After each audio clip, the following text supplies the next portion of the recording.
Hello, everybody, and welcome back to the Football Fignuts podcast. This is Season 7, Episode number 25, but if you've been here the whole time, this is the 300th episode of this podcast, and my name is Britt. And I'm Sean. And Sean is here today because our dear friend Craig is ill. We wish him the best. I'm sure he's very upset about missing episode 300, but, you know, stuff happens. But we were happy to have Sean with us. It's Super Bowl week. Yeah. Are you ready? Are you ready to talk about bets and everything else that could go wrong in this game? Of course. Absolutely. Excellent. All right, but let's start where we always start. Sean, what are you drinking tonight? Tonight I'm going a little, I guess, fruity. Okay. And I am drinking Das Fruit by Five Churches Brewing. Okay. It is a Berliner Weiss with blueberry, vanilla, and lactose. So there's nothing in there I would like. Yes, it tastes like a blueberry pancake.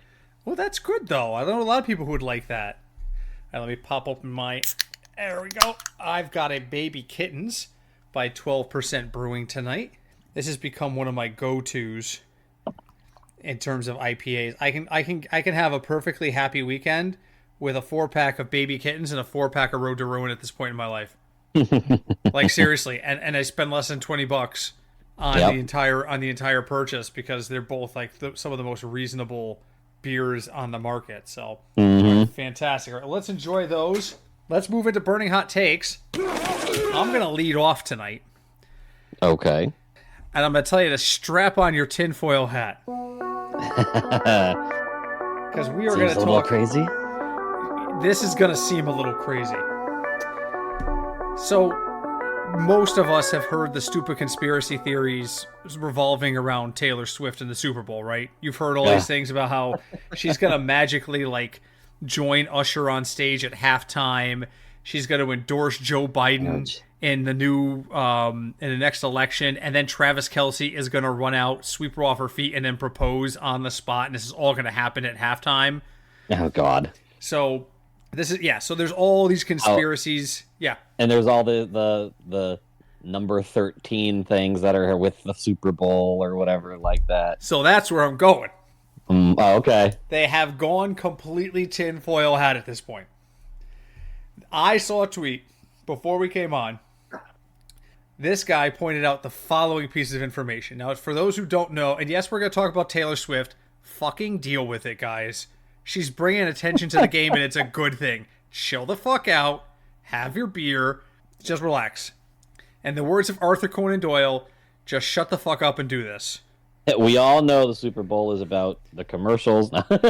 Yeah. And people that don't usually pay attention to football pay attention to football. That's right. Yeah, exactly, right? Did we have this kind of outrage when people were watching, like, Spuds MacKenzie? Like, were people this worried about Spuds MacKenzie as they were about Taylor Swift? So, the Bud Bowl. Yeah, the Bud Bowl. Oh my God. All right, we're going to have that conversation in a minute. All right, so Taylor Swift's lucky number is 13. Why? Because her birthday is the 13th of December. The day she turned 13 was a Friday the 13th. Duh, did you know that? Did you know your birthday never changes? Like, you were born on the 1st, so you're always going to celebrate your birthday on the 1st? Did you fucking know that? Well, what our viewers might not know is it was April 1st, so it's always going to be on April Fool's Day. That is how I always remember Sean's birthday, is he's an April Fool. And it's just the easiest way for me to remember it. Okay, but it gets worse. Taylor's first album went gold in 13 weeks. Oh, good Lord. Last week, she won another Grammy. It's her 13th. It's Super Bowl 58, and 5 plus 8 equals 13. The 49ers are playing in it, and 4 plus 9 equals 13. It's on February 11th, and that's the second month. 2 plus 11 is 13. If you subtract Travis Kelce's number from 100, you're left with 13. Okay. Brock Purdy is the opposite quarterback, and he wears number 13. And last but not least, it is an approximately 12-and-a-half-hour flight from Tokyo to Las Vegas. However, airlines recommend you book another 30 minutes to get through custom, making the total flight time roughly 13 hours. 13 hours. Sean. Yeah. Are we living in the end times, or is this just stupidity? It's just stupidity. Thank you. I mean, what they're gonna say? Oh, the final score is gonna be like 26-13. Oh my god, watch it be 23-10, because 23 minus 10 is 13. Watch it happen. There you go. Watch it fucking happen. I hope to God it does. I hope to God it does. Of all the things we have to, yeah, I mean, your side just says it all right there. Of all the stupid things we have to debate in football, there's so much energy has gone into Taylor Swift's presence in Chiefs games. Oh, and by the way, she's been to 12 Chief games so far. Oh, God, if she shows up this weekend, it'll be her 13th. Mm-hmm. I haven't confirmed that, and I don't think that's true because we've only been talking to her for about the last 6 or 7 games. But I'm just saying. Yeah. But this is what people are fucking focused on. Do you think it'll go away? There's my real question. Do you think this will go away? I think it'll become less. Yeah. Especially if they stay a thing. Who knows, get married or whatever, but I mean it's just gonna be another football wife, no? Well, they're gonna get married. Didn't you just hear me? He's gonna come out during halftime and propose. It's happening. Oh yeah. It's preordained. I saw a political cartoon because they've been dating for a whole 13 weeks. Boom! There's a 13 again. But I read a political cartoon this week where they showed Taylor backstage after winning her Grammys, and she pushes a button on the bottom of the statue, and she gets instructions, kind of like a Mission Impossible opening. Okay. And the instructions are, you're going to start dating Travis Kelce because here's our massive plan. And it kind of outlines everything that's happened up until now. When you really stop and think about it, it just really is so fucking absurd. Like, everybody just settle down. Let the kids go out and have a good time.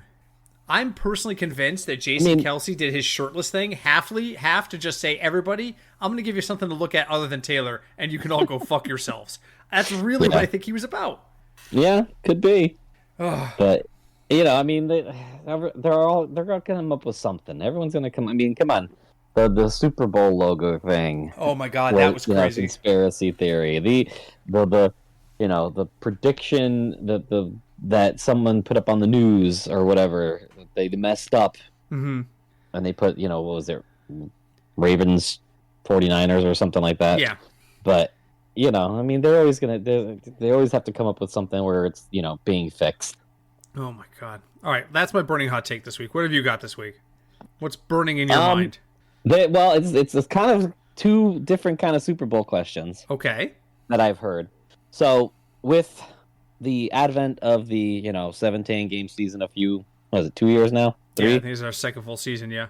The Chiefs will be the first team to do what when they step foot onto the field? Win their conference in a 17-week season? No. The last year they won the people won their conference. Yeah. But 2 straight years, yeah.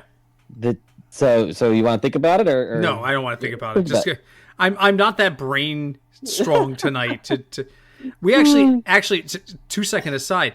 My streaming buddy Terry sent me a link this week. He was like, "Oh, by the way, those guys in Canada did impossible Super Bowl trivia. If you want to use it on the podcast," and I'm like, "Not this week. Not this week. Not this week. No, my brain ain't there, Terry. No." So all right, so go on. So what is it they will accomplish? They will be the first team, because they didn't have a bye this year, to play 21 games. Wow. The first ever team to play 21 games in a season. Mm-hmm. That's wild. And yet Patrick Mahomes has been healthy 90% of it. What, did he miss 1 game this year? I don't remember. Maybe half a game? Oh, that's great. That's interesting. Okay, so that's one. What else you got? So this one's harder. One's harder. Is it harder than that? That was pretty tough. So it's a kind of a 2-parter. Mm-hmm. So there are 2 Super Bowl winning head coaches. Yeah. That were assistants on the same college team. Wow. Can you name them? there are 2 coaches that won Super Bowls, Mm-hmm. and they were assistants on the same college team. Now you got to go back. I'll give you an era. It's like the Yeah, give me a decade. 70s, 60s, 70s. Oh, I'm never going to get that far back. It maybe 70s. I'd say 70s. They won the Super Bowl in the 70s. Well, one in the 70s, and I think the other may have won in the 80s. Okay, and they were on It the would have been the same. 80s.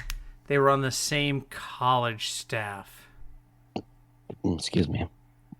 And I'll even give you the college team. Yeah, what school was it? I believe it was San Diego State University. Oh, Jesus, that tells me nothing. Wow. 2 coaches I'm pretty sure it was San Diego State. that were assistant coaches at San Diego State that went on to win Super Bowls. Huh.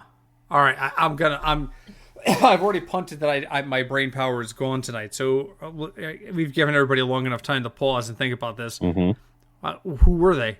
John Madden and Joe Gibbs. See, I thought to guess Madden, but I don't remember. I didn't remember him coaching in college. I couldn't actively remember him coaching in college. I would never gotten Joe Gibbs. Never gotten Joe Gibbs. Gibbs did win in the 80s, and Madden did win in the 70s. So 70s. You're correct. Madden might have won his last one in 80. I could be wrong about that. But anyway, wow. But I heard those, and I was like, wow, that's crazy. That's going back a ways. Mm-hmm. John Madden. Let's just take a moment to acknowledge how amazing John Madden was. He actually took the Oakland Raiders to multiple championships. The Raiders, the most dysfunctional ownership, consistent ownership in the history of the league. Well, Dan Snyder was only there for like a decade. The Davis family has owned that team for 50 years. So, I've read reports that Al Davis still hasn't paid some of his former coaches, and he's dead. Yeah, would that surprise you? What surprised me was that Art Shell was one of the guys he stiffed, and then Art Shell came back and did another stint as their coach, even though he had been stiffed on the previous attempt. So your boss doesn't pay you, and you come back to him? Mm. Yeah, you better be getting something out of it. Maybe he'll pay me this time. Maybe he'll pay me this time, yeah. Maybe this time will actually sign the check. So, okay. So that leads us to our Super Bowl discussion. We have 49ers. We have Chiefs. We have I need a verification number to get into DraftKings because I want to look at They logged you out. They logged me out while we were doing Burning Hot Takes. Stupid anti-gambling. What do you need to know? All of it. I want to get up-to-date lines and make some predictions. And well, right now, the spread on DraftKings is the Chiefs +2. Which is a change. It opened at 2.5, and it had been at 2.5 until I last looked. And the last time I heard it was went down to 1 or 1.5, and now it's back up to 2. Really? It dropped all the way to 1.5. Mm-hmm. Wow. Okay. I heard that on the radio. I can't confirm or deny, but I heard that on the radio. Chiefs +2.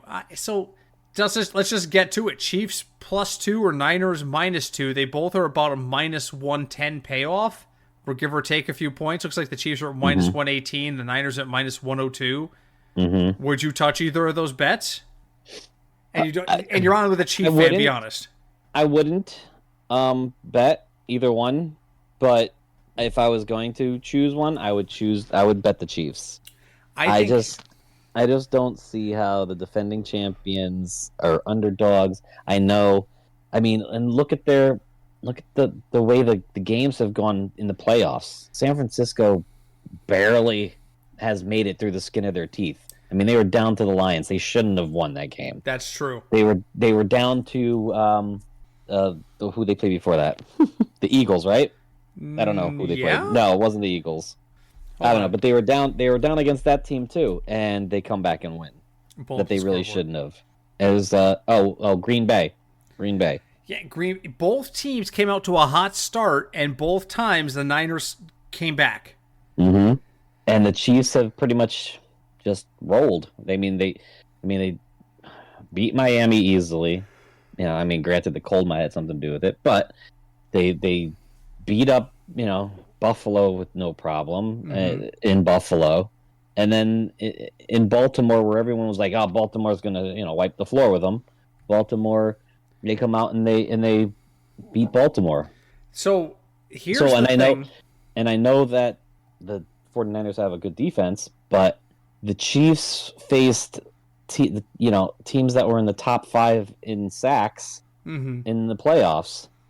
In Baltimore and Buffalo, and they were able to get by those guys. So I don't see why the 49ers are underdogs, but if I was going to bet it, I would bet the Chiefs. So they were tied with Detroit going into the fourth quarter. They were trailing Green Bay going into the fourth quarter. The biggest difference is that the Chiefs know how to hold a lead. I mean, you gave the Chiefs credit for beating the Ravens. Don't forget, that game was 17-7 at half. The Chiefs did not score in the second half of that game. And the final was 17-10. So, I was absolutely out of my ass screaming at the TV that entire second half because I'm like, what are you guys doing? You're playing not to lose. You're not playing to win. And I'm not saying you have to do crazy shit. But let's be honest. The Ravens shot themselves in the foot every chance they got. Oh, yeah. Every chance they got. There was some good plays by the Chiefs, though, on their defense. Yes. Defensively, punching the Chiefs the ball out. Yes, absolutely. The Chiefs played good defense. And that's the difference, right? That's what we're talking about. San Francisco has gone into the fourth quarter of every game. Their best case scenario has been tied. Been tied. They've never led going into the fourth quarter. They've trailed in one game. They were tied in the other. Kansas City gave up 3 points in the second half against Baltimore. 3 points against Baltimore, kids. Hold on. I'm going to go back to divisional weekend. Chiefs Bills, which is, let's just call it now. That's probably the best game we're going to see all year. The Chiefs gave up 7 points in the second half. 7 points, and the Bills were all over them in the first half of the game. They were everywhere. Dolphins Chiefs, pulling up now. Miami scored 0 points in the second half. The Chiefs have given up a total of 10 second half points across 3 games. That's not bad. That's pretty fucking good. They have given up a total of 2 touchdowns in the second half of 1 touchdown across 3 games against Miami, whose offense was good, the Bills, whose offense was good, and the Ravens, whose offenses were good. I struggle to understand why the Chiefs are the underdog here. I do. So the moral of the story, boys and girls, is don't let the Chiefs go out to a lead, San Francisco, like you have the other teams, because you're probably not going to come back in this one. Yep, absolutely true. That's so. Yeah, I mean, with that said, yeah, I would go the under. So that's my next question. The over-under is 47.5. I like the under here too. I'm not going to bet it, but I like the under. The Chiefs' offense has been great in spurts, but like I said, second half against the Ravens defense said we're going to have to keep us in this game, and they stepped up, and the Chiefs were ineffective. Honestly, you want to know? The bet I like is moneyline Chiefs with the under. Hold on. Okay. Let me put that into a slip and see what happens here. Yeah. Hello, game. Oh, then you might as well do the +2 as well. Just make it all 3. Yeah, better ads. Oh, you know. If you're doing the money line for the Chiefs, you might as well. You're saying they're going to cover that spread. Okay, it's telling. Oh, stupid! You can't figure. Okay. Side note, dear DraftKings, there is exactly 1 game this weekend. So if I put multiple bets from the same game into my slip, it's automatically a same game parlay. They're like, you have to change this to a same game parlay to make this bet. Okay, your lines are probably different. Maybe your lines are off or your payouts are slightly different. Either way, I'm just kind of like... they won't let me bet the spread if I bet the money line. Why is that? All right, spread... Okay, I just had to do it the other way. That was so weird. No, they take away. You're right. They take the spread out. Okay, so that's +264. That's not bad. That means $10 returns 36. That's not terrible. Okay, so let's get into some of the more interesting kind of in-depth bets. Anytime TD scores. There are 3 guys on this list with minus odds. I could probably guess without even looking. Go ahead. Tell me. I'll give you. Well, America's favorite game. This right now on the fly. America's favorite game. Sean gets 3 guesses. Well, 3 strikes. There are 3 players who with negative payout odds, meaning they're minus 110, minus 120, whatever, to score a touchdown in Super Bowl 58. Tell me one of them. I mean, I can guarantee 2. Give me one. We're gonna go with Christian McCaffrey. Minus 215. Mm-hmm. Because he's scored in like the last 8 games. All right, so yes, that's 1. Who are the other 2? Travis Kelce. Minus 110. Yup. The dude has scored like 17 touchdowns in like 21 playoff games or some crazy number. He had a very average season for Travis, and then the playoffs come, and he's like, "Holy shit, I gotta get us into the championship." But his career, he has like crazy amount of touchdowns compared to games played. It is ridiculous, and I think that's why he's minus odds here. All right, so who's the third one? You got the easy ones, right? Mm-hmm. This guy's odds are even worse than Travis's. Travis is minus 110. This guy's playing at minus 120. Wow. Minus 120. Okay, so I'm going to give out like options here. I'm not saying who it is. Oh, the odds just shifted on me while we were doing this. Is he still negative? Yeah, everybody's still in the same place, okay. But like a bunch of different people just shifted. George Kittle's odds just went up. Rashee Rice's odds just went down. Yeah, I don't think definitely would. I wasn't going to guess those 2. Like Kittle, just because he's been so up and down this season to me. I wasn't going to mention. I was going to mention Ayuk or Samuel would be other 2 on San Francisco. I would bet that could be there. Are you saying those are your first 2 guesses? No. Okay. And I wouldn't even go anybody else on the San Francisco 49ers. So switching over to the Chiefs, I mean, not Rashee Rice. I don't think that he's played enough for them to think that he's going to score.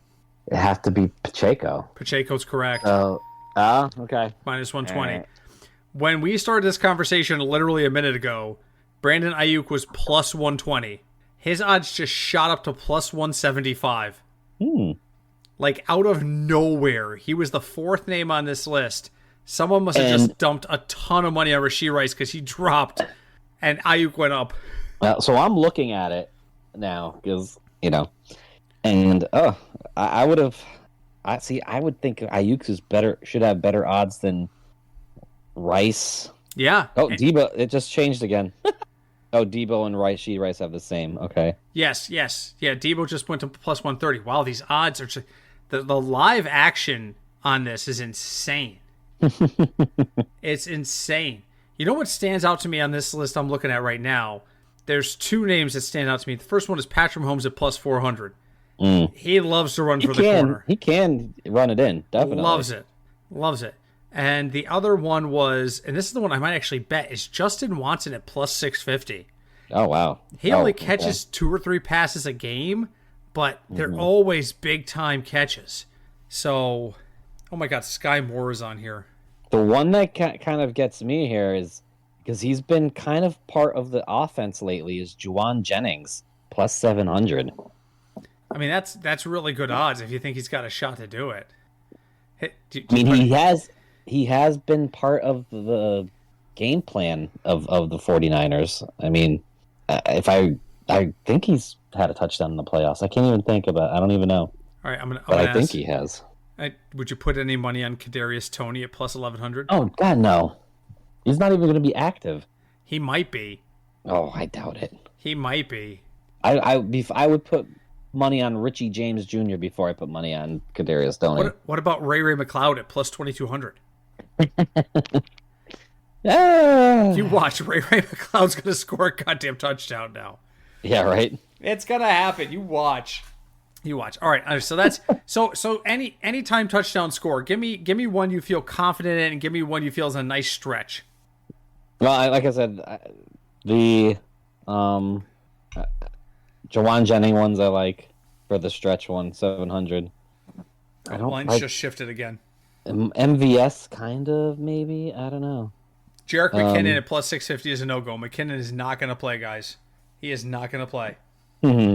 Telling you right now, it's not happening. No. And the one I'd feel good about is I would just Travis Kelce minus 110, and then I would put Ayuk would be the, if you want plus odds. Plus 175. Ayuk at plus 175. Like it. I like it. All right, let's take a look at some other props here. Let's see where else we got. Where's the notorious novelty props that we get every year? Here we go. Novelty props. Do they put them on there? Oh, they do have them. They do. They're less frequent. That's actually something I should do. Is let me look up while we're talking about this Super Bowl novelty props. We'll do that really quick. Super Bowl novelty props.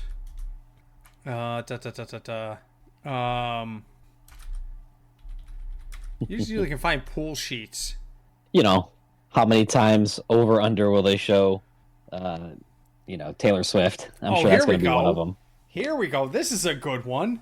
All right. So we talked about the real bets for a few minutes. Let's talk about the stupid fakey bets for a few minutes. Okay. Length of national anthem in seconds. Over under 90.5 seconds. I like over. Yeah. 90. I remember. I think over 90 and under 120 minutes is like the sweet spot. Yep. I remember the first ever bet I placed as a very young man was the year Whitney Houston sang the national anthem. And it was, will she go over like a minute? And I was like, are you kidding me? Just hand me money now. Yes, she's going to go over a minute. Like, she held the last note for almost 40 seconds. So... Still the best, one of the best renditions of the national anthem I've ever heard. Oh, yeah, no question. Results of the coin flip, heads or tails? Yeah, 50-50. Let's go tails. I'll go heads, just because I want to be different. Will the opening kickoff result in a touchback? Yes. Are you kidding? Yes. Question 3 was written by a guy who has not watched a single game all year. No one runs back the opening kick. No, not anymore. Absolutely not. What will be the result of the opening drive? A touchdown, a field goal, a punt, or other? Well, this is real speculation, right? That one's so hard to gauge. I'm going to say touchdown because both these teams are great at scheming to start a game. See, and I was going to go... I know the Chiefs have done really well getting that first drive lately, but I don't know. With the way that we're saying that's going to be under, I would say punt is probably the safest bet there. I like it. First turnover of the game. Will it be a fumble, an interception, or a turnover on downs? I think it'll be an interception. I'm going to go turnover on downs because I think both these teams are the type of folks who get out to the 50-yard line. 4th and 1. And then go on 4th and 1 and can't get it. They're both, yeah. What team scores first? If I would bet the Chiefs. Yeah, I'm going to go Chiefs too. What team will reach 10 points first? I'm going to go Chiefs. They've gotten out to big leads every single game. I'm telling you, though, if 49ers let them do that, they're not coming back. I'll go Chiefs. It could be 10-7 at that point, and they kick it to get ahead by 3. So I would keep it close. So I could say the Chiefs on that. First passing touchdown, Purdy or Mahomes? It's going to be if they score a touchdown first, it's going to be to Kelce. So yeah, I again, we're talking about teams that come out and scheme. Andy Reid has an insane win percentage, like over 82% when he's got an off week, and that's because he has all this time to sit around and draws plays in his head. So they're probably going to score the first time they touch the ball. So will either team score in the final 2 minutes of the first half? Yes. Yeah. Have you watched these teams? Score anything? Yes. A field goal, yeah.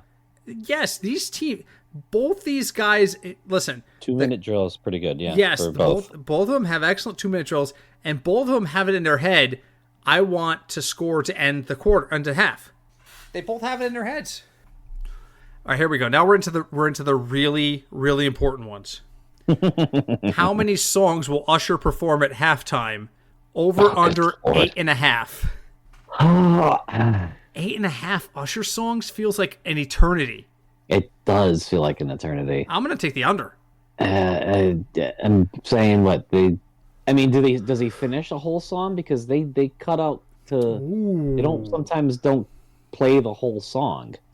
I guess that And depends they go on... to a next one. Yeah, they don't give us context. And he has so many songs He's got over a the fucking years. catalog, yeah. I'd probably go. I'd go under. And I'd this say is it's about 8. And this is what Sean and I will be doing on Sunday night. We'll be texting each other back the number of songs that Usher starts, because this will be the one thing we watch. Will Ludacris make an appearance at halftime? Yes. Sure, why not? Yes, Ludacris will be there, and Lil Jon is probably going to be there too. Yeah. How could you can't have this without the two of them? Seriously? I don't even know the name of that song. I can hear it in my head though. Like the Usher song that first goes to my mind when you say Usher is the song he did with Ludacris and Lil Jon. How many players will attempt to pass? Over under 2.5. Over. That means Kelsey passes one. Or somebody or George Kittle or Christian McCaffrey. I think over. Or someone gets hurt, God forbid. Yeah. I mean, yeah, I'd say I'll go over. I think Kelsey gets one. Oh, nice. Who's he throw it to? Go ahead, make that call.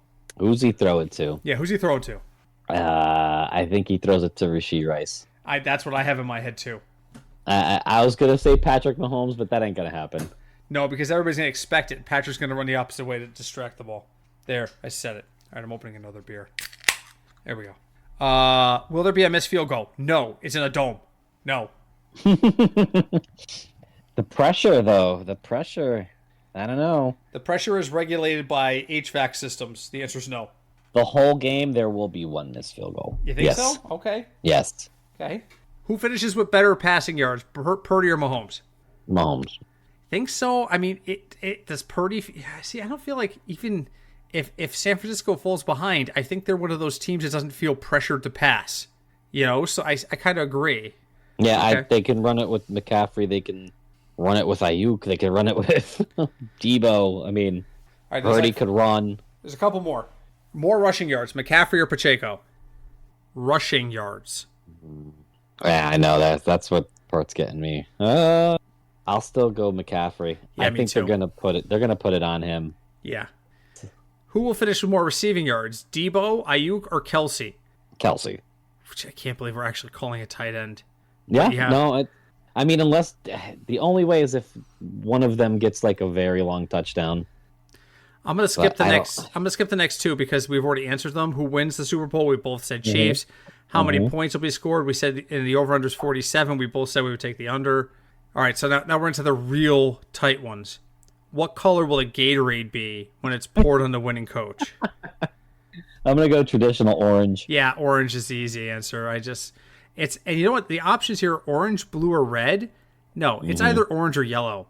That's it. That's it. It's either red. I think I've seen red. Yeah, I've seen red. Yeah. So orange, yellow, or red. Yeah. Here's one that's actually interesting. I'm going to go back if I'm not logged out at DraftKings. Who wins the Super Bowl MVP? Oh.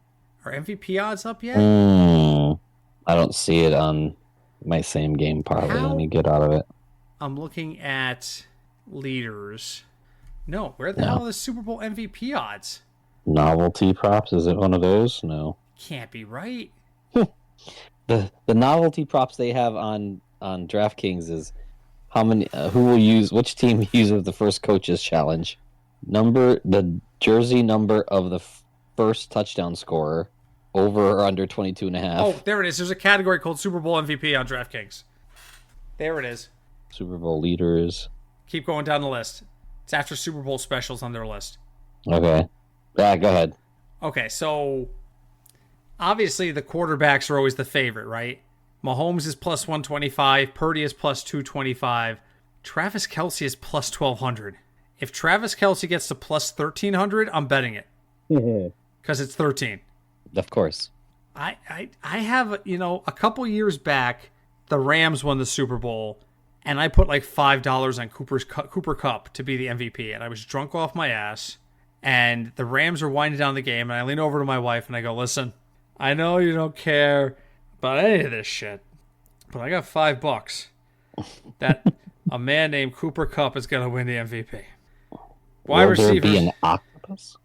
Sorry, I'm just looking at these props. I forget what that means. You'd have to look it up. There's actually a term for it. And so I explained to her who it was, and then he was up on the days when they got the award, and I went, "Oh my God, that's him! That's him!" And then he won the goddamn MVP. And my wife was excited for the first time ever watching football because I just won like $100 because he was like plus 2,000 to win the freaking MVP. So I like to look at the guys that are that are outside that initial realm. And Kelsey at plus 1,200 looks like it. Samuel's possible. Rashee Rice, no. Kittle, defenders are not going to win. Like George Karlaftis is plus 10,000. Chris Jones is plus 10,000. Nick Bosa is plus 7,500. No, it's not going to be a defender. It's so rarely. You want to know where I'm putting my money? Mm-hmm. You know who the MVP of Super Bowl 58 is? I'm going to tell you right now. It's Sam Darnold. He's plus 20,000. I put $10 on this and I could take a vacation. Yeah. And you know what's worse? He's not even the worst one up there because he's the backup quarterback. Plus Elijah Mitchell, MVS, Harrison Butker. Let's go to the bottom of this list. The kicker. I don't even know these people. Tommy Townsend, who's the punter for the Chiefs, is plus 100,000. God, what kind of a game would have to be that the punter wins the MVP? Has a punter ever won a Super Bowl MVP? No. Jawan Taylor, plus 80,000. Jawan Taylor. I'm looking for somebody who actually could try to make a case for. Here we go. Here's the best case I can make out of the very, very high folks. Ray McLeod, plus 50,000. What's Jawan Jennings? Ray McLeod catches 2 touchdowns and they win the game, and all of a sudden Ray McLeod's the Super Bowl MVP. That I could say. So, all right, believe it or not, we're just about out of time. No, we have one last question on the fakey prop bet list, and then we're going to go to final thoughts. And the last question is: will Travis Kelce propose to Taylor Swift after the game? Oh, Jesus Christ, no. The answer is resoundingly no. They haven't been dating that long, people. Come on. Yeah. This is not a Hallmark movie where they or whatever they get married after a first date. I mean, come on. Yeah. Hold on a second. I'm looking up what an octopus is. It's a creature with 8 legs and swims in the ocean. An octopus is when you catch a touchdown, or you score a touchdown, and then you score the 2-point conversion afterwards. Mm-hmm. That's right. This is 8 points. And it happens in 14% of successful. Well, the point of this article. How old is this article? 2019. In 2019, it happened on 14% of all successful 2-point attempts. So it happened not too long ago. Was it in the playoffs? It might have happened in the playoffs. What's the odds on the octopus? Oh God, I don't know. I went out of it. Yeah, I went out of it. I don't know. I'll look for it if I can really quick. There it is. Plus 1,400 for yes. I wouldn't bet on it. No. But that's one of those things that you're at that Super Bowl party with that one guy who's like, I got $10 on the octopus. And then it happens twice. Because you know what's going to happen. If it happens early in the game, DraftKings immediately will pay off that bet and then reissue, will there be a second octopus? And put it at plus 4,000. Because it probably very rarely happens twice. But, all right. So, end of episode 300. Sean, you're our guest. Give us our final thought. What do you want people to know going into Super Bowl 58? What do I want people to know? Yeah. Enjoy it. Enjoy it with friends and family. It's a party. Don't go crazy when people are loud during the game. It's an event, I mean, if you don't have a dog in the fight, especially, just enjoy. It's the last game of the year. And then I get to talk about how the Bears are going to screw up this draft coming up after that. We have an entire offseason to speculate on. We're going to add starting with the week after the Super Bowl until the draft, we are going to add a segment called Sean's Latest Bear Thought. And we'll work on the title. It's a working title. But we will touch base with Sean every Wednesday and be like, what's your thought on the Bears? And we will literally bring it to you word for word on this pod. So my final thought is just very simply, we've reached that point in the year. There's one meaningful game of football left between now and September. Well, what about the United Football League? Yeah, what about it? That's nice. If you want to watch it, go watch it. I might take a peek at it. I mean, if I'm bored and I'm drunk, I might. But, yeah. So enjoy this football game. And relax, folks. The Chiefs are not going to win forever. It's... Yeah. They said the same thing about the Patriots. And the Patriots eventually started losing. After 16 years. After 16 years. God, I would kill for 16 years of decent Chiefs football. I suffered through 30 of it, so I deserve 6. So, but you know what you deserve credit for is listening to this podcast. And you should go and leave us a review wherever you found us. Most likely on Apple Podcasts, but whatever podcast directory, leave us a review. It really helps our cause. You can also reach out to us. You want to say, hey, I want to hear more Sean. There's an easy way to do that. You can email us. We are fignutsdfs@gmail.com. You can also reach out to us through Facebook at the Football Fignuts Podcast. Sean, I want to thank you for jumping on. Poor Craig. I'm sure he's very upset that he could not be here today.